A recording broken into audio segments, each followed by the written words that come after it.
Hello, it's me, Tim Dodd, the Everyday Astronaut. I just realized right now that I don't have, we don't have the clock up there. Let me see if I can refresh that. How is everybody today? I hope that you guys are, I'm hoping we actually see a launch today. I assume we will. Weather's looking a lot better for today's Falcon Heavy launch attempt compared to the other day where it was, what was it? It was, yeah, there was only like a 50% go the other day, basically. Now we have an 80% go, so there's only a 20% likelihood of violation. And a lot of people were asking the other day for the launch attempt, why does a cloud make it scrub, right? Why are they canceling an entire rocket launch because of this, of a cloud? And the reality is, it's mostly just because of lightning. They're 100% trying to avoid the vehicle being struck by lightning, because that can fry the electronics, can damage the vehicle. There are multiple cases of rockets being struck by lightning, with some having, better than other results. But yeah, it's mostly all lightning. So I'm gonna see if I can get the text figured out. Just for Jeffrey, I refreshed the cache on the page. I think it's probably, we'll probably have to go back to the old thing. We tried doing a little bit of an update thing here, but I think we're gonna have to go with an old one. So yeah, it's been refreshed, so it's still not seeming to work. So we'll get the other ones up there so we can have the clock. But yeah, how is everybody? I hope that you guys had a fantastic rest of your Monday and rest of your Tuesday since we last spoke. Another common question I got asked, and we kind of mentioned it at the very end of the last stream too, but I was seeing a lot of people asking, how much fuel do they lose in that process when they have to scrub? And really, propellant, don't forget, when you say fuel, most people, use fuel colloquially. How do you say that word? Where you're just kind of referring to fuel as like any, propellant on board. Propellant's kind of the more accurate term when you're dealing with a rocket, because a rocket has fuel and it has oxidizer. That's the reason they're able to burn the fuel in space, is because they have an oxidizer there that reacts with the fuel. You have to have both. Here, when we think of fuel in a car or an airplane, the fuel reacts with our air. They're air-breathing engines. Rockets have to bring their own, oxidizer with them, and in this case, it's liquid oxygen. So the fuel portion burns off, the fuel portion, because it's stored pretty much at room temperature. It's literally, it's kerosene, basically. It's jet fuel. It's the same thing as, it's RP1 is what they're using on this particular rocket. So you don't lose it to boil off. Like it doesn't evaporate, right? At least not in mostly terrestrial temperatures. I mean, eventually it does, but like if you spill a bunch of avgas on the ground, it will evaporate. But if it's in a sealed container, it's storable for ever-ish, basically. So the only commodity they really lose during a scrub like that is liquid oxygen. And the general rule, I think this varies, vehicle to vehicle. It varies launch pad to launch pad. It varies ground system, GSC to GSC. About 50% is what I've heard. I think it could be better than that. It could be worse than that. But I think yes. There is text on the screen. Oh, interesting. So as people are saying, there is a little bit of a. Let me try refreshing now. Still not seeing. Yeah, there's a little tiny text on screen that says something about something not working, probably. We'll get that fixed up here any second.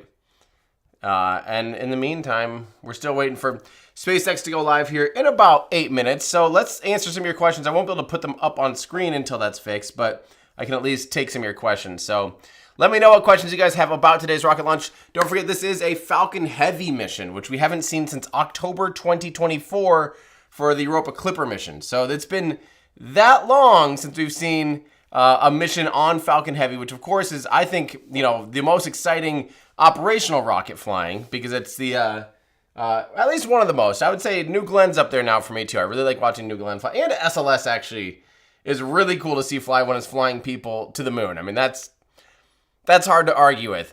But Falcon Heavy is still pretty much an undeniable beast. It's, it's the triple core version of the Falcon 9 rocket that we see fly so often. Although it's only going to be the 12th launch of the Falcon Heavy. So it just does not fly very often at all. Let's see. Trying to nab a few things going on here. Let me double check.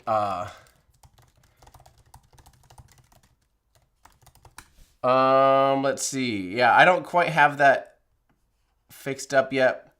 We'll get it going in a second. Yeah, and maybe I don't think the queue's working. Yeah. Sorry, our whole chat is currently down. So I'm just gonna take questions. And don't forget, guys, this I do see people. I think who was it the other day? Someone just asked, yeah, it's Falcon Heavy, have they got the thing to orbit yet? Don't forget, Falcon Heavy has always got to orbit. Falcon Heavy's had a flawless launch success so far. People confuse sometimes Falcon Heavy with Starship and Super Heavy. Starship, on the other hand, has not gotten to orbit. It has multiple times, 3 or 4 times, done its successful insertion burn and its successful, entire mission plan. But the plan itself was not even orbital. So, yeah. So that's hopefully that explains what's going on. So, so this is not a test flight. This is a paid customer for ViaSat. Who's doing a geosynchronous orbit on a pretty heavy vehicle, which is why they need Falcon Heavy, because Falcon Heavy is capable of delivering something that heavy to a geostationary transfer orbit. Although, I'm a little confused because it's only like 6,500 kilograms. Going to a geostationary transfer orbit, it's not going direct to geo. So I don't quite get why it needs a Falcon Heavy, to be honest. I feel like we've seen 6,000 kilograms launched. I think the difference would be like you're either expending a Falcon 9 or you're, able to recover. Well, you're still expending the center core of a Falcon Heavy though. So that doesn't make sense. I don't quite understand what exactly about that would cause that. Okay, let me get this all fixed up here. 1 second, guys. I'll see if I can get our chat back on. There we go. We've got graphics online. Let me get logged in here on our system, and I'll be able to start taking your guys' questions as well. So give me 1 second. Uh-oh.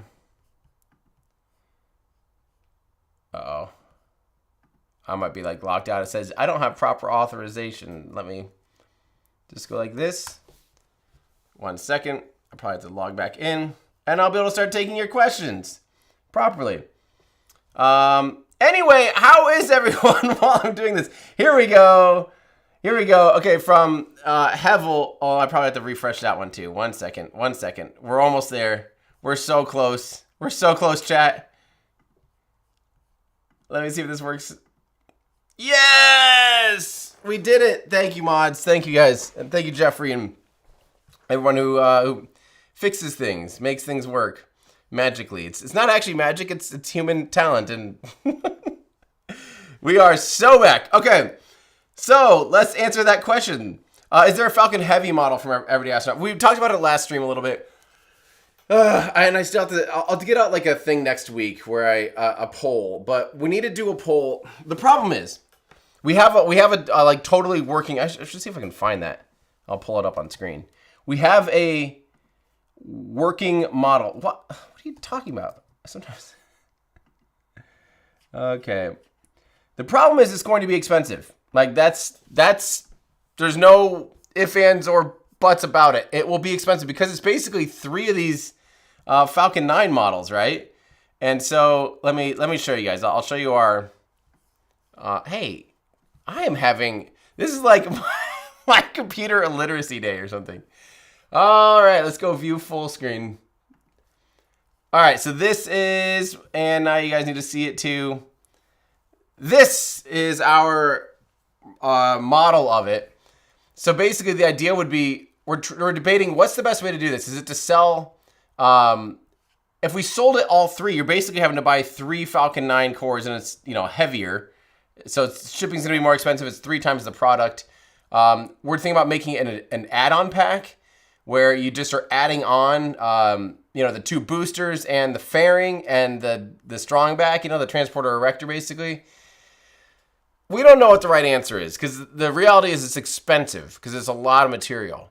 But yeah, I do want that. I do want it to be able to stand on its own. You know what might be a cheaper way of doing this? I wonder if for the Falcon Heavy, if we should make it so the legs don't actually extend. But I think the reason we're doing this is we want to reuse the molds, because we already have the molds, obviously. And the molds are, molds are insane. I don't know if anyone out there has produced stuff before, but molds are crazy. Like 40, 50 grand. Why? What? What world? Oh, and yes, for those in our Discord wondering if I need a coffee, yes, I do. And I am actively working on that. I'm a little behind schedule today. Just build it, and people, if you build it, they will come. We'll see. We'll see. I just wanted to be, the problem is, if we build it and no one buys it, then we spend, 50 grand on all that, plus all the, the costs of building them. That's just the molds are like 50 grand. Then the cost of building them, we might be sitting and just lose tens of thousands of dollars if we have a product that people don't want to buy. Like that's the reality. And so it's just a matter of, is that worth it? And will people buy it? Is the Tesla that was launched with Falcon Heavy still in orbit? It sure is, and we can go to whereisroadster.com. And we can find out exactly where Roadster is. Roadster is meow. Oh, Roadster is meow. What? This is diabolically the worst stream. Okay, Roadster is meow. Okay, so it's orbiting the sun and will be forever until it eventually potentially runs into Earth or Mars again. We're talking about millions of years, because the odds of that happening, you remember they have to be synced up, they're phasing. I don't think it will. Definitely not like in our lifetimes. I don't even know if in humanity's existence if it'll run into one of those two planets. But it's basically in this green orbit, and it's there. And it's 151 miles away from Earth, 243 million kilometers away from Earth. Yeah, that's where Roadster is. It would be so fun. We should crowdfund a camera drone little satellite to go rendezvous with it and take a peek. Wouldn't that be awesome? Wouldn't that be the coolest images ever, to see this thing just out in space and see what's happened to all the, any organic material? Because this wasn't really that well prepared for space. It was kind of just thrown out there for fun. So a lot of stuff would have degraded and outgassed, and it would look so different. I don't even know if it'd have its red paint or if it'd be totally outgassed by now. SpaceX is allegedly live. Let's find out. Let's find out if that's true. Not here. Hey! Of broadband capacity over the Asia-Pacific region, more than doubling the bandwidth capacity of Viasat's entire fleet of satellites and completing the ViaSat-3 constellation. So while the countdown continues, let's take a moment to learn more about Viasat. And cue the copyright strike music. Okay, we tuned in just in time to get absolutely nothing. So anyway, what are we at? We're at T-minus 13 minutes. Oh, actually, my clock's a little ahead. I'll work on that in a second. This is a question I have for myself. I do want to know the performance. Because again, like I said, as far as we know, it's not that heavy, and they're not going direct to geo. So let me explain what geostationary transfer orbit means versus direct to geostationary orbit. So geostationary orbit is way out there. I forget the exact number, something like 28,000 kilometers in altitude, somewhere.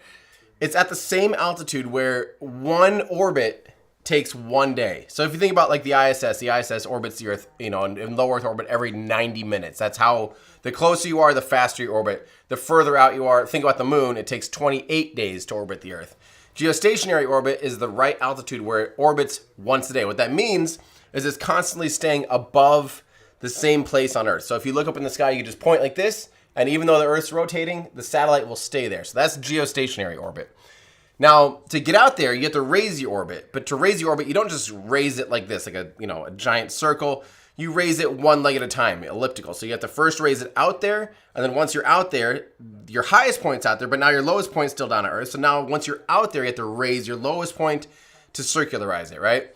So most satellite providers and most customers get thrown out on a geostationary transfer orbit. So they get the heavy work done of getting out. They technically go beyond geostationary orbit, and then that makes it so you don't have to do as much of a burn to be able to do any plane changes or anything else like that at apogee. So, but basically that means the spacecraft has to do its own orbit raise, and that might take days or months to actually get into service. If you've heard that, like, yeah, we'll get into service eventually, and that's because they have to do these really slow burns to be able to raise. So basically, yeah, what you're seeing is that is an incredible satellite, though.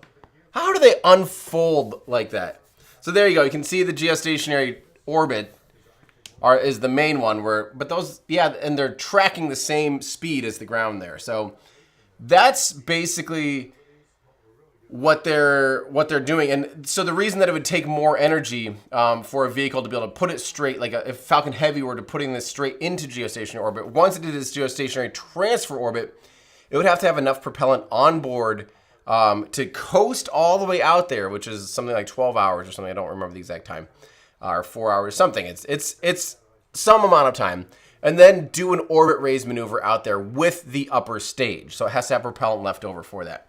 I feel like Falcon Heavy would have propellant, so maybe they're doing like a little bit of an orbit raise maneuver for them. I don't know. Rant over. It's great to see a Falcon Heavy back on the pad today. This vehicle was developed entirely by SpaceX as a heavy lift version of our proven Falcon 9 rocket. Its debut flight in February 2018 marked the first time a rocket this powerful had been sent to space by a private company. Falcon Heavy is essentially three reusable mission. Falcon 9 first-stage boosters connected together with the center core modified to withstand the stresses of the side boosters. This super efficient design features the same Merlin engines, avionics, and systems that have flown hundreds of times on Falcon 9. The first stage is comprised of 3 cores with 27 engines total and a 28th engine, a Merlin vacuum or MVAC, on the second stage. The side boosters are connected on the nose cone, the interstage, and the octaweb structure at the bottom of the vehicle.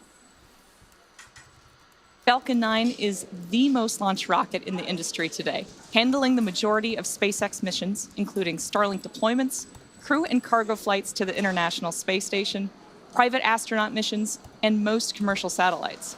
Falcon Heavy delivers significantly more performance for missions that require greater payload mass or higher energy orbits than a single Falcon 9 can provide, like today's ViaSat payload.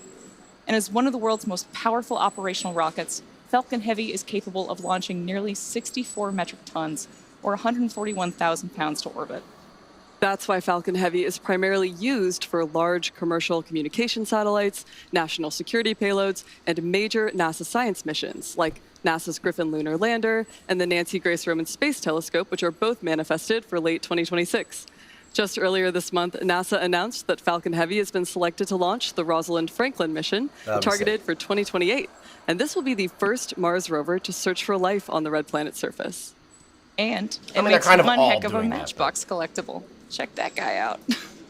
Now, just a quick check on the weather. We are still at an 85% favorability for launch. 5%. So things are looking up. Things are looking good. So to date, Falcon Heavy has flown 11 times with 100% mission success. It's the first flight on February 6, 2018 that was a demonstration mission that carried a Tesla Roadster and Starman into a heliocentric orbit around the sun. Seeing that first Falcon Heavy launch and double booster recovery was just epic. And like I mentioned on Monday, it was actually the very first SpaceX launch that I had ever seen. And after that unforgettable demonstration flight, Falcon Heavy moved on to operational missions. In November of 2022, USSF-44 became the first classified national security launch on Falcon Heavy, placing sensitive payloads into high-energy orbits. And in 2023, Falcon Heavy launched the ViaSat-3 Americas mission. Then there was the Psyche mission, which launched later that same year, which sent NASA... RP1 load complete. There is a good call-out. Then the Psyche mission launched later the same year, which sent NASA's spacecraft on a journey to study a metal-rich asteroid, providing valuable data on planetary formation. And Falcon Heavy's most recent flight in October 2024 carried NASA's Europa Clipper spacecraft toward Jupiter's moon Europa. And that mission required the full performance of Falcon Heavy to achieve the necessary escape trajectory. And that all brings us to today's mission, with Falcon Heavy poised to carry the ultra-high-capacity ViaSat-3 Flight 3 satellite to orbit. Like Falcon 9, Falcon Heavy is a two-stage launch vehicle. Falcon Heavy's 27 Merlin 1D engines together generate more than 5... First off, the image looks darker today. I don't know if they just haven't pulled up exposure on the cameras. But I did want to answer this one. Why is the satellite so heavy? So the satellite is, if I remember right, it's like over a terabyte per second of bandwidth capability. So it offers up a ton of bandwidth capability to the region that it's servicing, which I believe this one's Southeast Asia.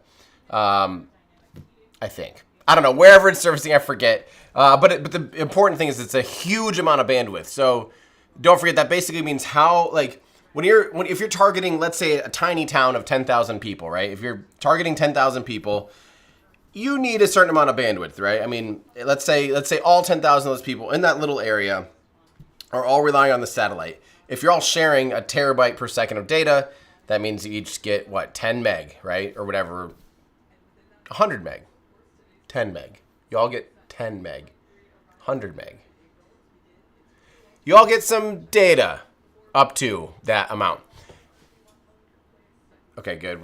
Second stage is complete. Oh, yeah, there's that shot of the vehicle. But what's important is when you if you zoom out and you're looking at like a whole portion of the globe, you're talking about hundreds of millions or billions of people, potential customers. So let's say you have, I don't know, 10,000 customers or whatever. The more bandwidth capability, the better service you can provide for each one of those customers. So that's really what we're talking about here. Separation system. And below that, we have those 3 first-stage boosters, which make up the bottom 2/3 of the vehicle. These side boosters supporting today's mission are both flight-proven. One is flying for its 22nd time, and the other for its second. One side booster previously... I can't even math today. My brain is so fried. ...and 18 Starlink missions, and the other supported the GOES-U mission. As mentioned earlier, about 2.5 minutes into flight, these side boosters will separate and make their way back to Earth to perform near-simultaneous landings at landing zones 2 and 40 at Cape Canaveral Space Force Station. Now, coming up Always next, fun. support structure next to the vehicle, known as the strong back or the transporter erector, will start to retract. And in preparation for retraction, those clamp arms around the second stage will slowly open, and then the strong back can recline away from the vehicle. Falcon Heavy tanks are pressurizing for strong back retract. This is a good chance to do a pointy end up, flaming end down check. Tracking towards strong back retract. And the strong back plays a very active role in the launch process, not only transporting the vehicle and raising it vertical, but it also is equipped with umbilicals and flex lines that are used to route the vehicle's fluids, power, and command connections between the ground systems and the rocket until Falcon Heavy switches to internal power. Strong back retract has started. Here we go. And we can confirm... And in the next few seconds, we're going to start to see those arms coming open. And once they start that process, it's going to take about 15 seconds for them to fully open. And then once they're out of the way, the strong back is free to recline away from the vehicle a couple of degrees and then give it room for liftoff. Thank you, Drac Richards, for your membership. You can see them start to open now. You can tell. Pointy end is up, flaming end is down.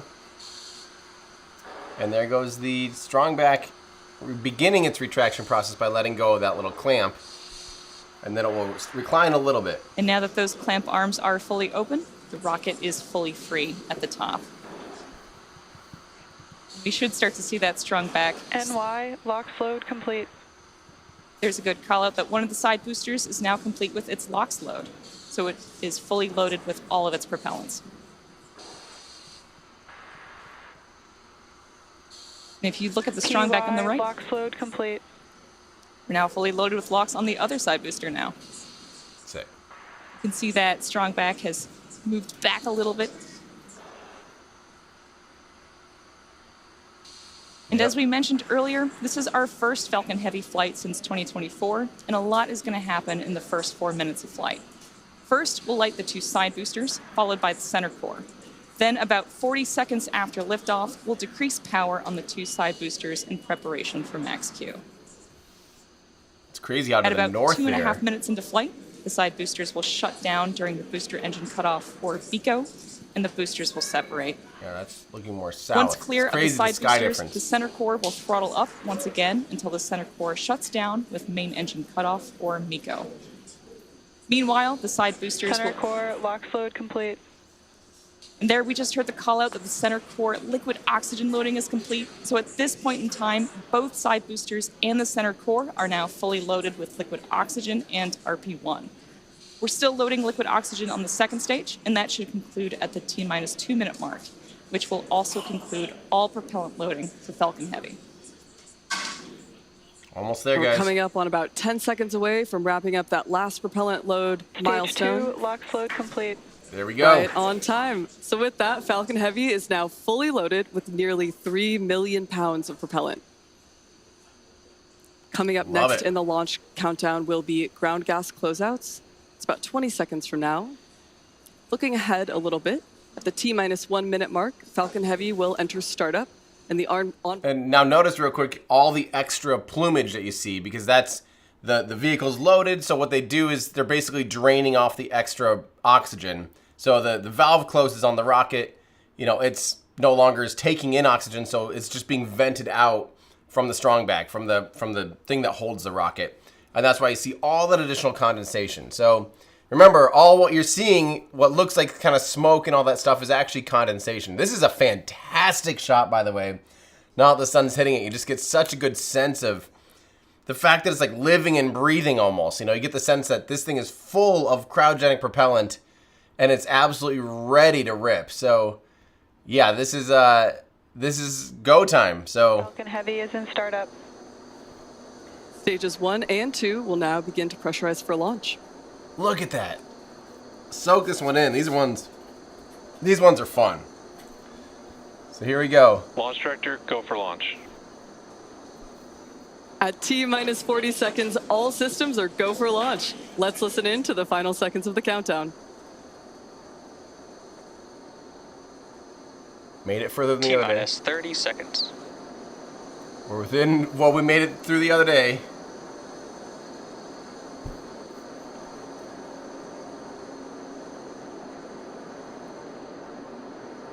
T-minus 15 seconds. All right.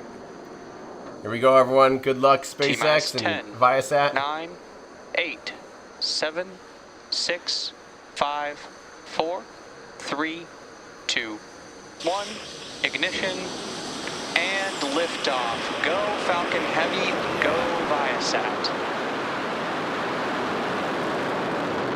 M1D chamber pressures are nominal. Vehicle is pitching downrange. Wow. Screams off the pad.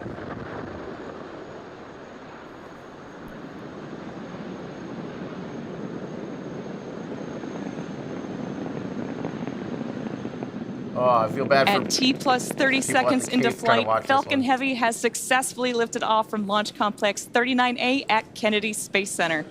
We're now throttling down the engines to prepare for max Q, which is the point of maximum aerodynamic pressure during ascent. Max Q occurs when the combination of speed and air pressure puts the greatest stress on the vehicle. It's gorgeous. Falcon Heavy is supersonic. And there we just heard the call out that the vehicle is now traveling faster than the speed of sound. Max Q coming up in a few seconds. Wow. Max Q. Now we've passed the moment of peak mechanical stress on the rocket, and M1D engines are throttling back up. Now we have several events coming up and a few more than we're accustomed to with Falcon 9 missions, so let's get into it. First will be BECO, or booster engine cutoff, when the engines on the 2 side boosters shut down. After that, the side boosters will separate from the center core and perform a flip maneuver using their small thrusters to head back towards Earth. Next, the side boosters will initiate boost back burn to send the vehicles towards landing zones 2 and 40. After that is main engine cutoff, or MECO, when all the engines on the center core shut down, and that will be followed by stage separation, where the center core and second stage are pushed apart. A few seconds later, we'll see that second stage MVAC ignite to continue to carry the payload to orbit, and finally, once in space, the fairings will be deployed from stage 2. Here we go. Coming And up we're on... about 15 seconds away from the start of that sequence of events. First, again, we're looking out for BECO, side booster separation, booster flip, and boost back burn startup.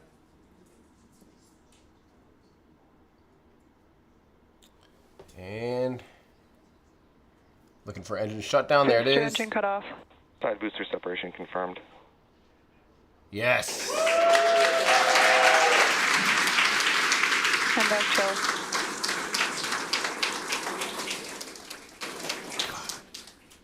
NY and PY boost back startup. What a cool vehicle. Great news. At this point, both Falcon Heavy side boosters are performing the boost back burn. And this is the first of 3 burns that each side booster will undergo on the way back to Cape Canaveral Space Force Station. The primary objective of this burn, the boost back, is to quickly reorient the side boosters onto the required return trajectories. And that's particularly important in the event of a return to launch site like today, as opposed to a drone ship ocean recovery. These boosters are heading towards landing zones 2 and 40. Meanwhile, on the center core, the 9 M1D engines are continuing to power Falcon Heavy on its nominal trajectory and throttled back up following booster separation. We're about 20 seconds away from boost back burn shutdown, at which point the boosters will continue to coast until they restart for entry burn. Coming up next, we're standing by for the boost back burn shutdown, which will be followed by main engine cutoff on the center core, stage separation, and second engine start 1 of the MVAC engine. Look at it. Pulling 4 Gs there almost. And here we go. NY Engine shut down and any PY second. boost back shutdown. Main engine cutoff. Stage separation confirmed. And back startup. There we go. Fantastic news and a great view there on your screen following stage separation, and we're now looking out for fairing separation. Don't forget, they're expending the center core. All vehicles are following a nominal trajectory. Fairing separation confirmed.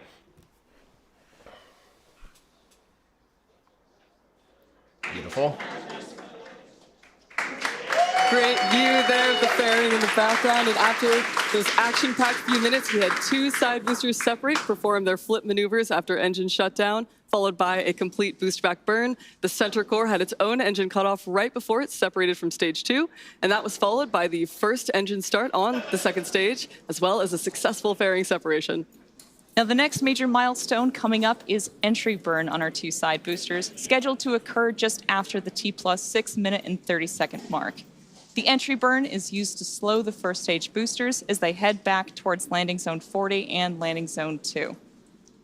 Now, we're currently in our first MVAC burn, and this burn should last for another few minutes. The next milestone will be the first stage entry burn, coming up in about 2 minutes. Today, Falcon Heavy side boosters will be performing 2 burns in order to land. The first burn, known as the entry burn, slows the vehicle down before hitting the denser parts of Earth's atmosphere. Without this entry burn, we'd only be using atmospheric drag to slow down Falcon Heavy's side boosters, which would add extra stress to the vehicle. Stage 1 FTS is saved. Following the entry burn, the boosters will initiate a landing burn to slow down even more for a precise touchdown. When Falcon Heavy's side boosters fire up their center M1D engines for re-entry, the vehicles will be flying through Merlin's exhaust gases, also known as the rocket's plume, and that process deposits a layer of soot on the vehicle's surface. The soot actually comes from the carbon-based fuel, RP1, that Falcon Heavy uses, and with each flight, that layer builds up a little bit more on the outside of the vehicle. Now, in about 20 seconds, those side boosters will execute the entry burn, followed by the landing burn. Both burns are meant to slow the side boosters down rapidly. Hey, I have an observation to make. First off, the camera on the upper stage looks better. And second, it's not doing the carousel it used to, where it goes back and forth, alternating views on each side. When did they make that change? Maybe they made that change a long time ago. I just don't watch like every Starlink mission anymore, but I'd be curious when they started doing that. There's entry burn. Call it for the entry burn startup for the Falcon Heavy side boosters. This burn is set to last about 15 seconds and again is slowing those vehicles down in preparation for their final burn and landing. NYPY entry burn shut down. And that concludes our entry burn. As mentioned earlier, we will be attempting to recover both side boosters, which are targeting landings at landing zone. All vehicles continue to follow nominal trajectories. Great news Please there. get that in focus. We're targeting landings at landing zones 2 and 40 at Cape Canaveral Space Force Station. And you can continue to follow along with the upcoming landing burn with the engine graphics at the bottom of your screen. FTS is saved. Landing burn is coming up in about 20 seconds. FTS is saved. Meanwhile, you can see on stage 2 that first burn of the MVAC engine is still underway. ViaSat-3 Flight 3 is on its way to orbit. Transonic. Stage 2 FTS is saved. Stage 2 is in terminal guidance. Expecting that landing burn startup in just a couple seconds.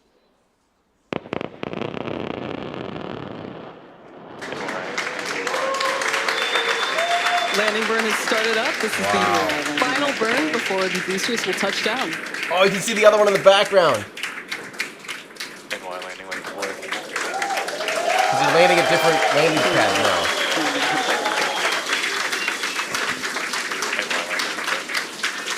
The Falcons have landed. As you saw, we had successful landing of Yeah, Falcon that's Heavy cool. side boosters. If you were in the vicinity, then you definitely heard those sonic booms on their way down. Now, MVAC shut down. we just heard the successful cutoff of our second stage engine, and we are waiting for confirmation of good orbit. Nominal orbit insertion. And there was the call out. Now, we have a bit of a breather coming up before the next milestone for the mission, which is SES-2, when the MVAC engine on the second stage restarts as it continues to its orbital destination. That's going to come up at the T plus 26 minute mark, so we're going to take a break and leave you with some fantastic views. So see you back here in about 15 minutes. Yay! That is sick. I like how the one shot you could actually see the other booster landing, because now don't forget the landing at kind of the old landing site, which is landing zone 2 they call it now, but it was really just an auxiliary pad basically with the original site. And then they're landing at Slick 40, which is their other launch site, has its own landing pad now, which is their primary pad. So that was awesome. That was really cool. Let's see here. Just back to this. Will the center core be expended? Yes, the center core was expended. And that is no longer, I mean, there's been, I swear it's like a back and forth thing that we keep hearing that they might still do a downrange landing sometime on the center core, but there's almost no crossover. There's very few missions. There's like a very specific amount of energy you would need where that mission profile makes sense. And I kind of just think they're avoiding it. Like, I think they I don't know. It almost seems like it's rarely worth it because you lose out of performance. And there's so few missions that would actually need that little bit of performance compared to when you're comparing to expending the center core. But yeah, that was awesome. That was awesome. Here's a very interesting question. Knowing what we know about failed NASA missions, Apollo 13, Challenger, Columbia, if you could go back in time and you knew you could prevent the problem, which mission would you want to be on and why? Definitely Apollo 13, 100%. Why? No offense to the space shuttle, and definitely no offense to any of the crew that ever flew on it, but those are always low Earth orbit missions. 2-week time, basically, at tops for free flying. You're basically just going up to low Earth orbit, doing some science most of the time, and coming back down. It wasn't anything, I'm not going to say that exciting, because I'm sure it was extremely exciting. But yeah, Apollo 13 for sure. You'd land on the moon. If everything went well, and you could prevent the oxygen tank from blowing up, then yeah, you could walk on the moon. So for sure, Apollo 13, 100%. That was a fun question. Is SpaceX talking with aircraft engineers to figure out how to make rockets more resilient to lightning strikes to decrease the rate of scrubs, since aircraft seem to be very resilient to strikes? So the problem is the difference between airplane strikes and rockets is the ground strike consideration, because planes, when they typically get struck by lightning, it's typically like cloud to cloud, and from my understanding, probably wrong, the cloud to cloud stuff's not as dangerous as ground attached lightning. Ground attached lightning is a lot stronger. So the problem is the rocket creates a plume of exhaust, right? That exhaust basically helps create a really good conductor from the ground up into the clouds. And although aircraft do that a little bit too, it's not nearly as much. Think about how much carbon is spewing out of an RP-1 engine. You know, each one of those engines is like an entire 737. So you have, you have 9 times that, very concentrated, going straight from the ground, straight up into, potentially a high energy cloud system. So yeah, that's the main reason, is that they're basically creating a giant lightning rod. Whereas a plane, it's a lot more diffused. It's flying horizontal, so it's not going up straight into clouds. And your risk of ground-attached lightning is a lot lower. So, yeah, that's that. Slithery, thank you so much. Are we still pointing? We sure were. Tim, Love Production, is there any way to recover the second stage so they aren't discarded on every launch? There sure is. Starship and Stoke are about the only ones really actively working, and allegedly Blue Origin too, are really working on recovering upper stages. The reality is you basically have to build a vehicle that's either like, if you look at Stoke's design, it's more akin to almost like a capsule. It's almost like they're flying a giant capsule with some landing thrusters built into it, into the heat shield. And that's really the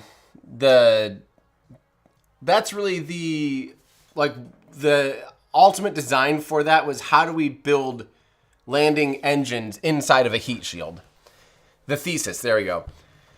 And that's what they came up with. Starship, on the other hand, is basically like you're almost mixing you're basically making your upper stage into like a space shuttle type of thing, where it has heat, the whole entire broadside of the vehicle has heat shields, and you're re-entering broadside first. And so, yeah, and again, actually the space shuttle, in a sense, almost was recovering the upper stage. It was recovering the engines, at least, which is the bulk majority of costs, at least, for most upper stages.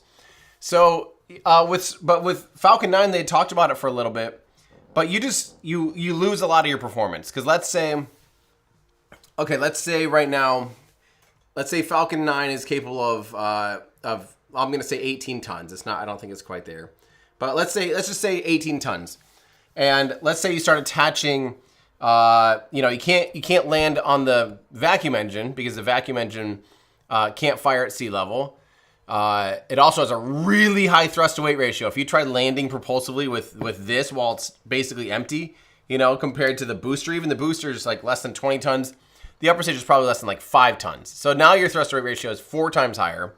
So you can't really use that engine, so that's out of the question. So now you got to put some kind of auxiliary landing engines on it. Okay, we're adding another ton, so now we take out a ton of payload capacity.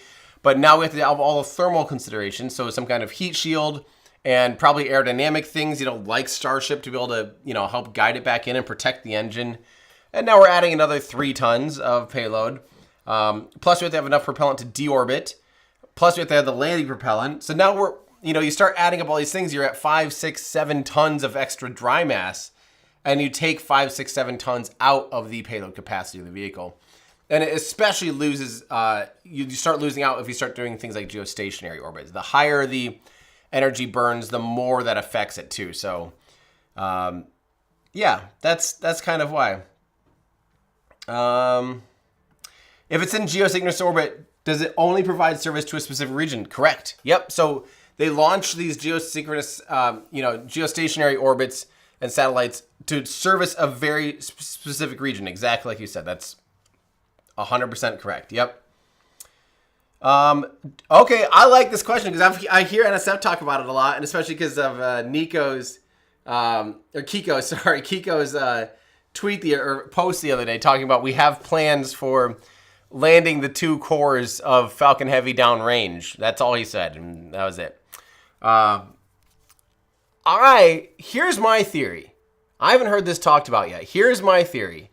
Total speculation. Okay. The biggest concern to me isn't, I think they could figure out how to land the 2 of them side by side as far as like the radar and LiDAR and whatever, things go into measuring where touchdown is. I think they can figure that out. I'm less worried about that. I know they used to stagger them, like they used to come in a little bit different to try to reduce interference between the two boosters landing. I think that's solvable. I think the bigger deal with landing two boosters literally right next to each other is just when you're landing and you're shooting flames everywhere, can you damage the other booster beyond repair? What happens if the other booster, lands, throws a hunk of steel out of the landing thing, it knocks one of the landing legs off and it falls over and you lose both boosters and you destroy the ship? That to me, I don't know. That's probably the bigger concern for me, is just the throwing the plume. So what if they put like a metal diverter, basically, almost like a wall in between where the two would land. So if you have one in the, front and back, right? The bow and stern sides of the landing barge. You put a divider down the middle, but the divider has a cool way to diffuse some of the exhaust as they're landing to go, outside. And you don't want it to ramp and shoot up and still, potentially interfere with the other booster, but to get it outboard. So by the way, the reason not two ships is because they literally just moved their second ship. They had two ships. They've had two ships at the East Coast for years. And then just literally a week and a half ago, they're like, oh, yeah, we're moving that other ship to Starbase for Starship operations, to be able to ship Starship from Starbase over to the Cape. So they've deleted that ability. They're talking about not using it for that. I mean, sure, the option there is it's going to be going back and forth between Florida and Texas anyway. It'll probably have tooling on it to be able to, transport Starship stages. Maybe the option is, okay, you pull it from that task for a minute and land them downrange. It's not like it's a barge going between the two. That's probably the answer. I feel like we all act like, oh no, they got rid of this thing and now it's at Starbase. No, its job will be to go from Starbase to Florida. And at some point, if you have this mission, just be like, all right, pause that for a week. We got to take this out here so we can that's probably the answer. Why is that not talked about? They do have a third ship. Someone's saying time to build a third ship. The third ship's out on the West Coast. I don't know. Why isn't that? I don't know. Oh, anyway. This is awesome. From Dino CR75. Happy to support a fellow Iowan. Very much looking forward to many future Starship launches. I assume you'll cover Florida launches. Yeah, as soon as, especially the first ones. I always like to look for the big milestones for streaming, and especially for being there in person. Small chance, guys. I'm a little bit nervous. I have two things on the calendar for the next. I have a thing, Nerdland Festival coming up in Belgium. So if you are over in Europe and you want to attend Nerdland, I'm speaking there. It's in Belgium in the middle of May. So that's on my calendar. And that's about it. And then family vacation in July. So those are the only two things actually in my calendar. And I just know my luck that literally while I'm in the air for Nerdland is probably when Starship's Flight 12 is going to happen. I almost guarantee it. I just know, and it's going to suck, and everyone's going to be sad, and I'm going to be called a something, and I'm like, maybe what if it'd be sick if it happened a timeout where I'm speaking and I could stream from stage? Now that would be sick. Why can't SpaceX use Crew Dragon for Falcon Heavy? So Falcon Heavy is not crew rated. There's certain, I don't actually know the exact, what is the holdup now that it's flown 12 times? When they have the data and the confidence to fly crew on Falcon Heavy. But there is a specific thing. Crew rating isn't just let me sign off. Here, oh, you have a rocket. Here's the paperwork. I hereby sign off on it. You're done. It's literally a component by component overview. So there might be something specific to the actual Falcon Heavy or its operations that are hard to certify for human spaceflight. I don't know what that would be. I don't know if it's something with the booster separation. It shouldn't be. I mean, a lot of vehicles have booster separation. Soyuz, SLS, Atlas V. So I don't quite get what the specific holdup is. or if they just don't have a real need for it, like why would they? You know, why would SpaceX take the time to certify and the money and the resources to certify a rocket that has no mission? I mean, unless someone wanted to pay for that to be able to, you know,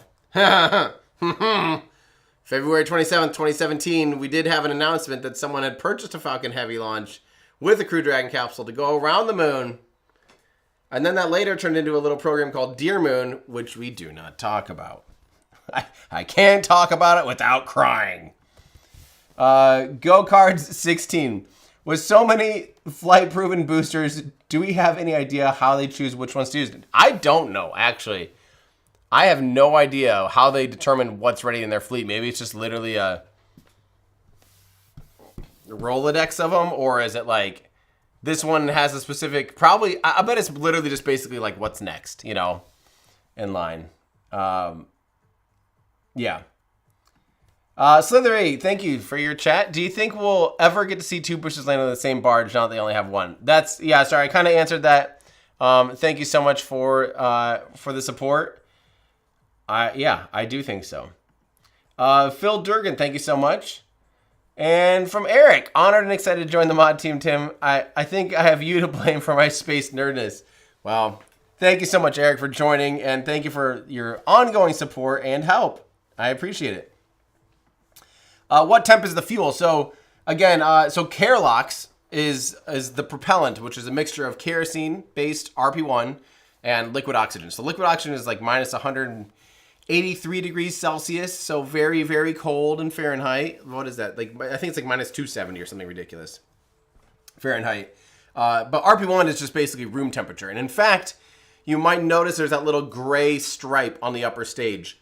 That's actually to help warm up the RP1 so it doesn't freeze and congeal and become like a slushy in contact with the liquid oxygen on board. So while it's up in space and it's coasting, which they normally only do for a geostationary mission, not geostationary transfer orbit.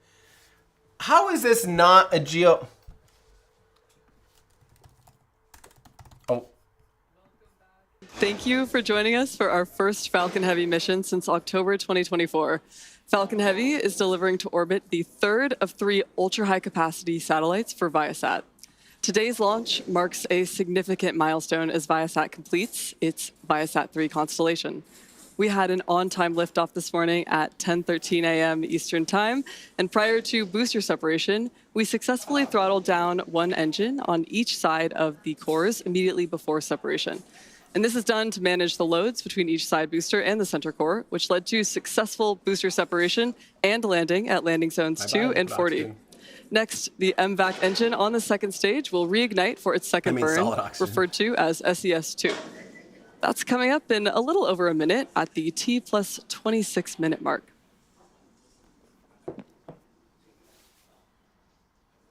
The payload on board today takes advantage of Falcon Heavy's capabilities, weighing about 6 metric tons and featuring a solar array with a wingspan of 144 feet. The satellite's solar arrays are expected to generate greater than 25 kilowatts of power. And the payload itself is about 24 feet in length and was designed and manufactured by Viasat. Viasat is a leading global technology company helping transform the world through connectivity. The ViaSat-3 constellation is an important part of Viasat's global multi-orbit network designed to add significant capacity that is secure, reliable, and highly flexible. Now, this upcoming MVAC burn in about 20 seconds from now will be the second of 3 total burns to deliver the ViaSat-3 Flight 3 payload to its required orbit. While we wait for that burn, enjoy these outstanding views of both the MVAC and the payload. So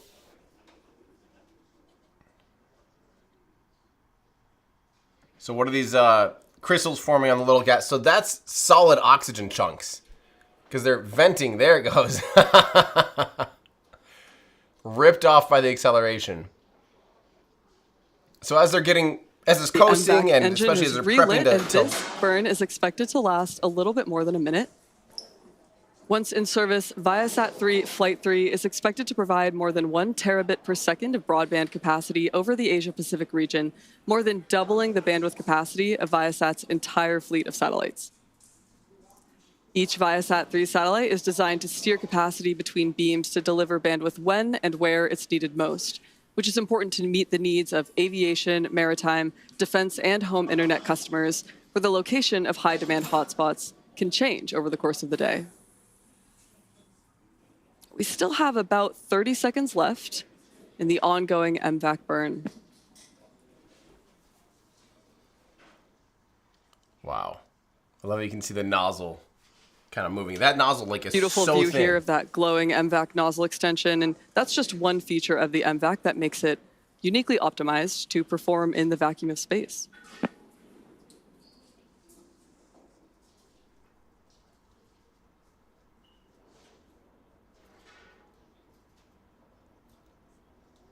Wow, that is a high energy burn.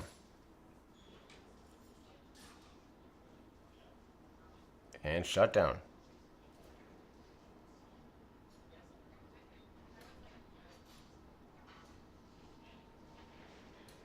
Nice Nominal and orbit stable. insertion. And as you could see on your screen, we had a successful second shutdown of the MVAC engine on the second stage. And there are, of course, more events coming up, including the third restart of the MVAC engine and, of course, payload deploy. So in the meantime, we'll leave you with these incredible views and some awesome space jams. All right. So yeah, those little crystals. So now that it's shut down, you can see, again, crystals forming again already. That's literally just solid oxygen. It can also be, in some spots, you might see solid nitrogen, but they're basically, you know, right now, as it's hanging out, they're boiling off again. You know, you have boil off of liquid oxygen. But the big one is as they're pressurizing the tanks, they're getting the tanks up to flight pressure, and also as they're cooling down the turbo pump machinery. So they also get the turbo pumps cooled back down before they run. So they actually are flowing either liquid out first, like if you need to purge it, you do liquid nitrogen, but they probably don't need to do that. I don't know if they are cooling it down and pre-chilling it again between burns using oxygen, if they're using, they probably are. And as they're doing that, though, you're venting out the gas. And the gas, as soon as it goes into space, it just turns into a solid because it's, you know, I don't know if it's literally because of the temperature, because don't forget, it's getting the radiative energy from the sun. So the sun is actually hitting that crystal and keeping it relatively warm. However,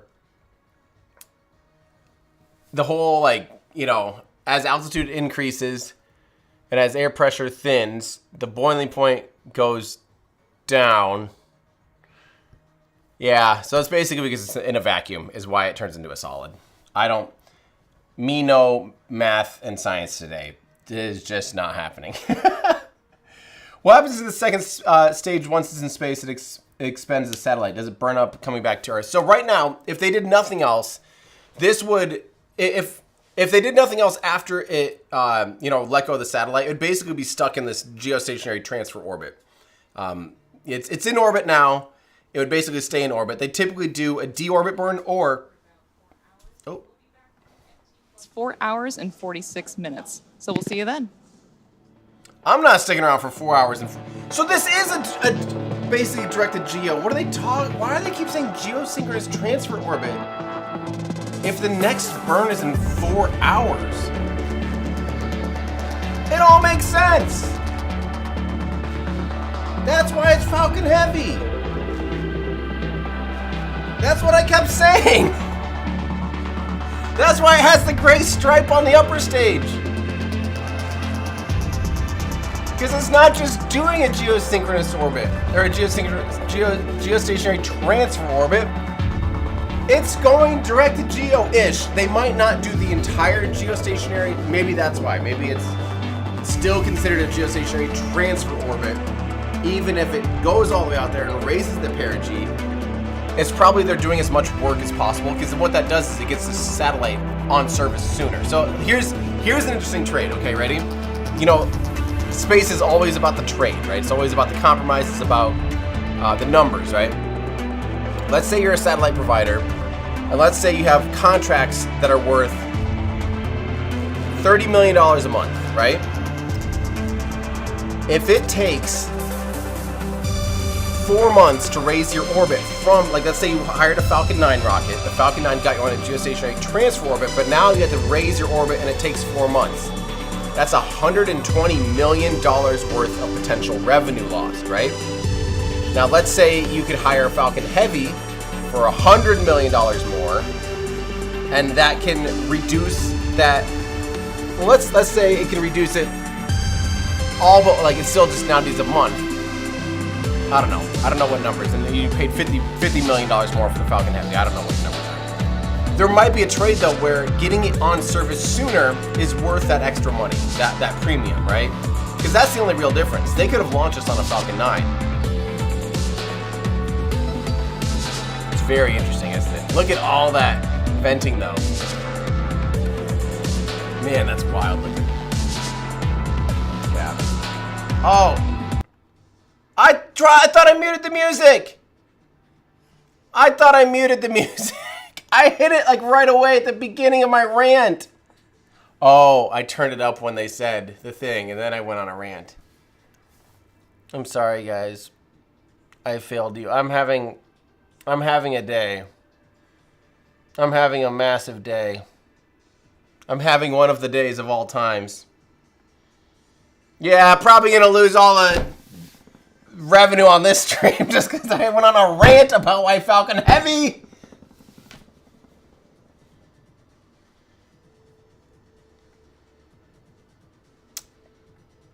I wasn't reading any of your comments because I was too upset.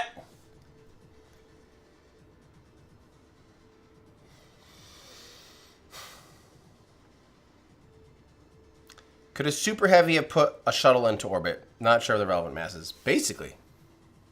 Space Shuttle was what, 100 and just under?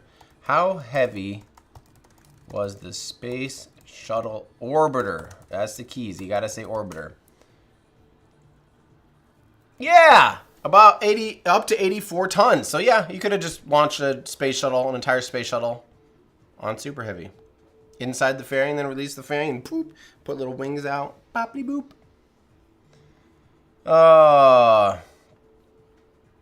Well,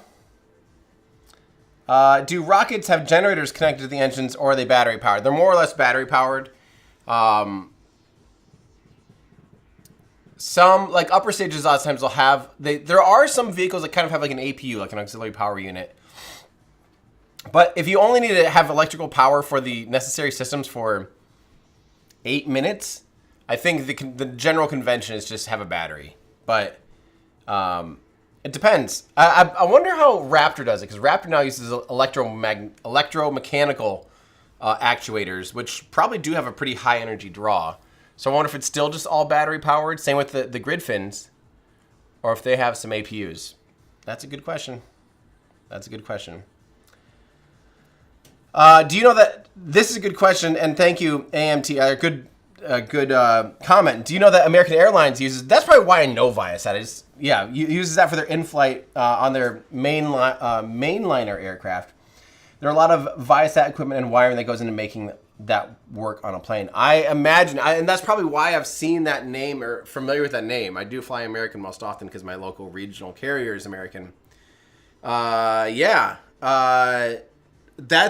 is one of the big uses for sure. There's a few geostationary satellites like this that provide Wi-Fi over the oceans and stuff.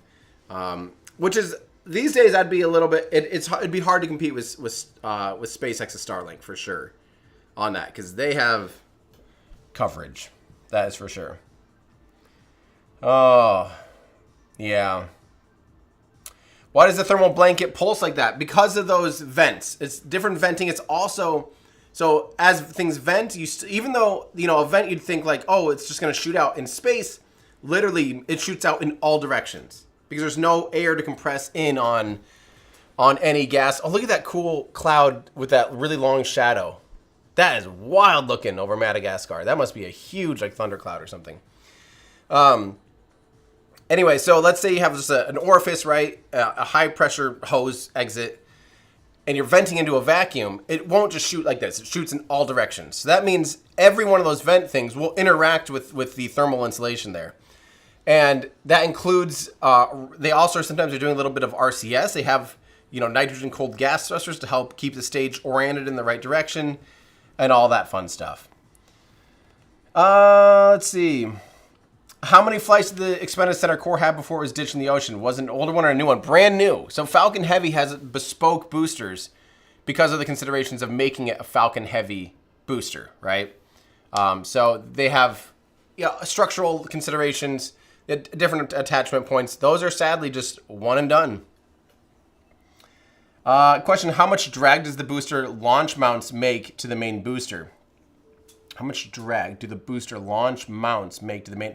Oh, those little, fairly insignificant compared to drag, although it is a thing, is, I don't want to say less than, but gravity's the bigger, it is less than. Gravity is the bigger real effect on a rocket taking off on Earth. Like, drag is a consideration, but the cool thing about rockets is they're getting up, and it's like this beautiful trade where it's going faster, but it's also getting higher. So as it gets higher, the atmosphere gets thinner. And then after max Q, max Q is not an exact set point in space and time and place.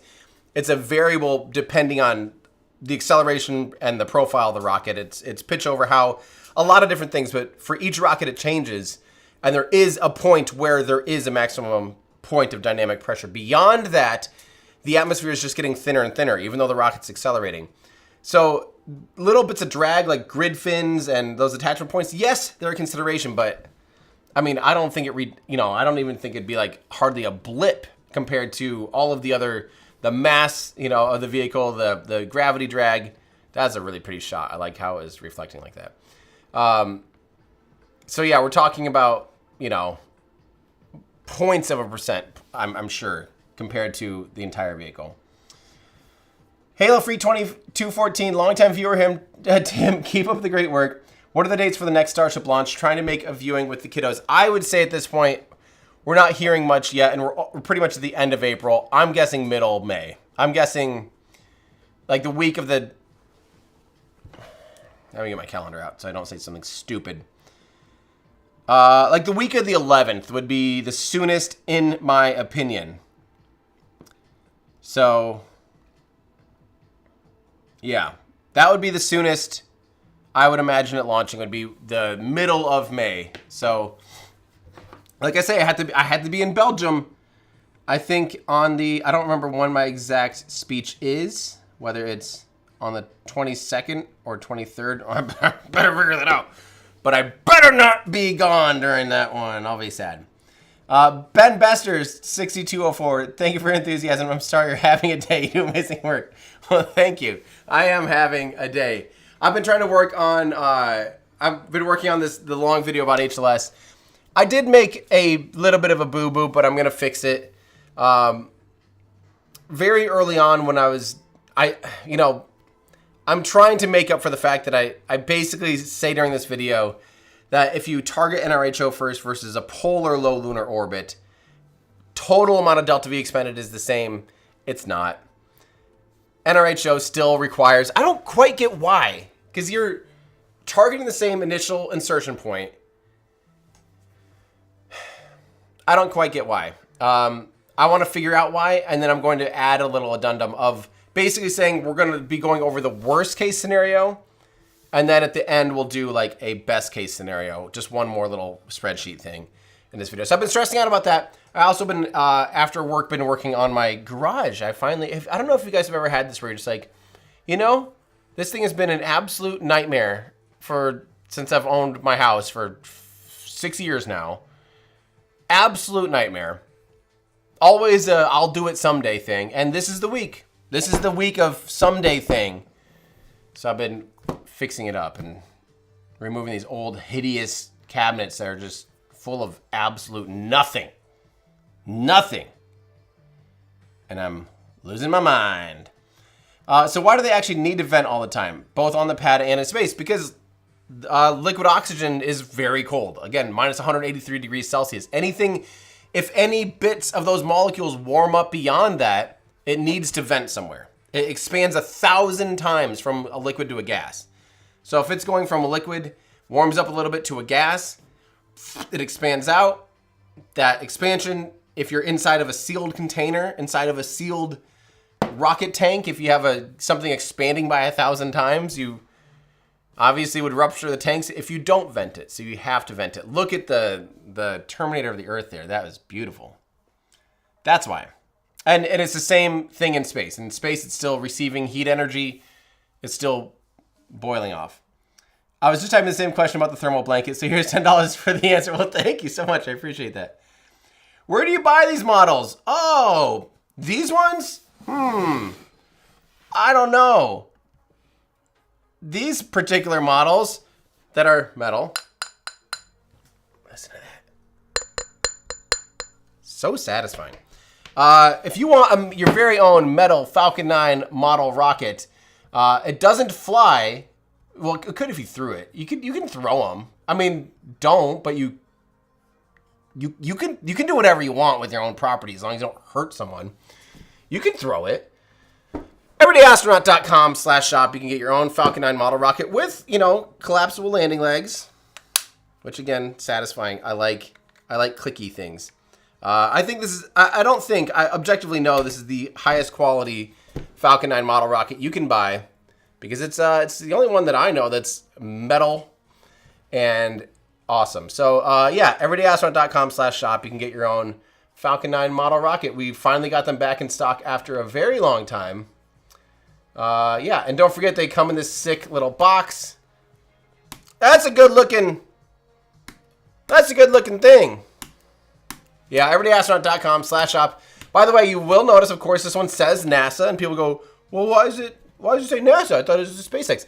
This is the exact livery from B-1058, which was the very first specific nod.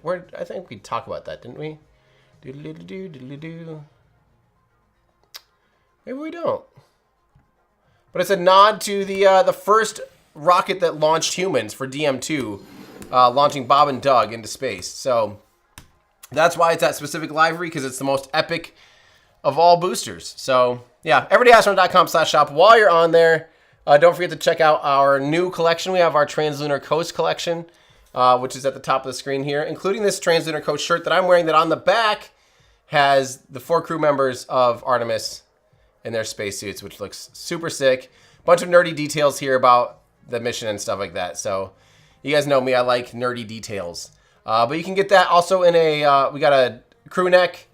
We have the Translunar Coast hat that I'm wearing.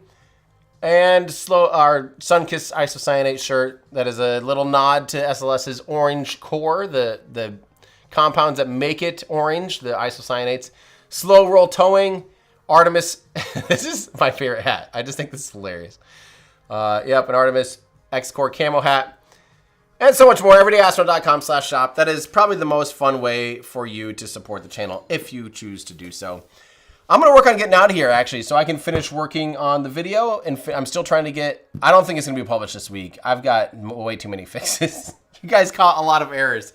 Which is, by the way, speaking of fun ways to support, that is my favorite thing about our community and about our supporters is hearing your voices in these videos before the videos come out. Because how many times have you watched a YouTube video, me included, where I'm like screaming, that's wrong, and blah, blah, blah.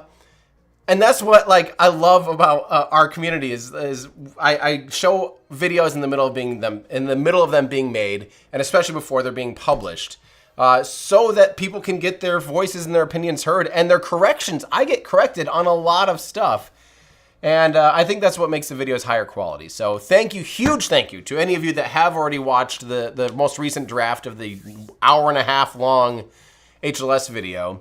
And of course that is available to Patreons at patreon.com/everydayastronaut.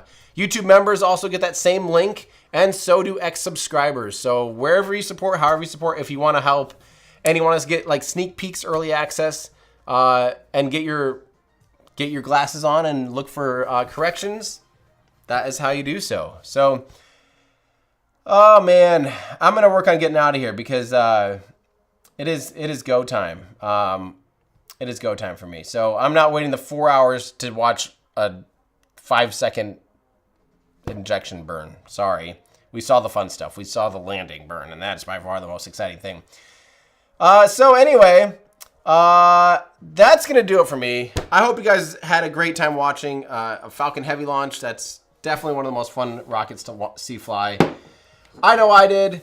And yeah, that's it. So hopefully next time you see me, it's on a video coming out, or worst case, I hope not, but worst case scenario might be for the Starship launch. I really hope I'll have that video out before then. All right. Love you guys. Thank you so much for hanging out with me. Always a pleasure. That's going to do it for me. I'm Tim Dodd, the Everyday Astronaut. Bringing space down to Earth for everyday people. Goodbye, everybody.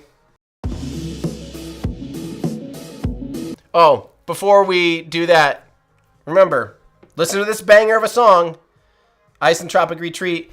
And thank you to all of, there's like 14,000 or 15,000 people or something now listening to my latest album on Spotify. So streaming it like every day or whatever, daily listeners. So if you like this song, go to just search for Everyday Astronaut on iTunes or Apple Music or wherever you listen to music. Stream it, enjoy it. It's all a summer bop. So yeah, bye.